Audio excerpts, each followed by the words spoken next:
Convert the decimal number 65,536 into its octal equivalent. So amak dise yate eta decimal number 65,536. But etu octal number hobo pare. He karne etu decimal number is je hoy etu represent koribo karne ami ki bracket bitor lom aru tolot yate ami 10 likhi dim. So etu 10 base 10 decimal number karne base odai 10 na to etu indicate koribo je 65536 etu eta decimal number hoy. To amak koise yar octal equivalent ulwa ঠিক আছে তো আমি ইয়াৰ octal equivalent উলাম তো same octal equivalent টো উলিয়াই পেলাই আমি কোন ব্ৰ্যাকেটৰ ভিতৰত ৰাখি পেলাই আমি ইয়াতে 8 লিখি দিম এতিয়া আমি আৰম্ভ কৰো তো আমি কি কৰিম 65536 এই নম্বৰটো লৈ পেলাই ইয়াক আমি 8 এৰে ৰিপিটেডলি ডিভাইড কৰি যাম এতিয়া প্ৰথমতে 65 হলো তো 8 টাইমছ 8 হয় 64 but ইয়াতে 65 আছে so 65 minus 64 আমাৰ থাকি যাব 1 15 হ'ব তো 8 1s are 8 তো 15 minus 8 হৈ যাব আমাৰ 7 এখিনি থাকি গল 73 তো 8 9s are 72 so 73 minus 72 1 তো ইয়াতে 1 থাকি গল 8 2s are 16 তো তাৰ মানে কি ধুনিয়াকৈ ডিভাইড হৈ গল আমাৰ ৰিমাইন্ডাৰ আহি গল ইয়াতে 0 ওকে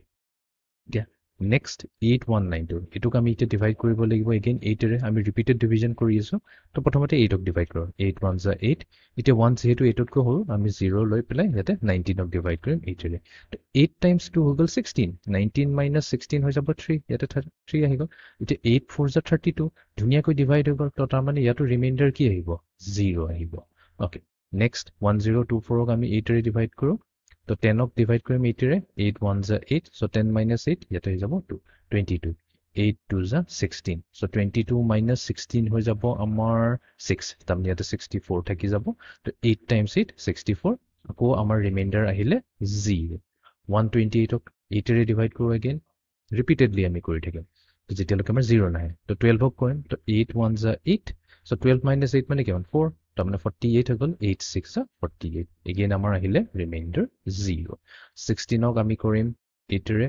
8 times 2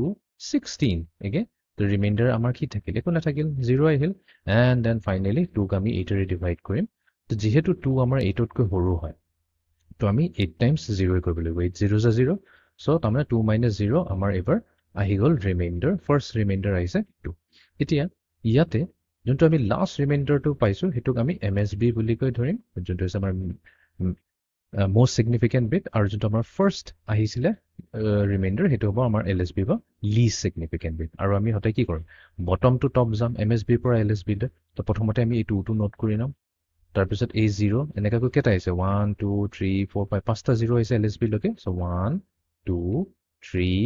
4 5 তো তাৰ মানে এইটোৱে হৈছে 65,536 ৰ octal equivalent টো হৈছে 200,000 বা 2 lakhs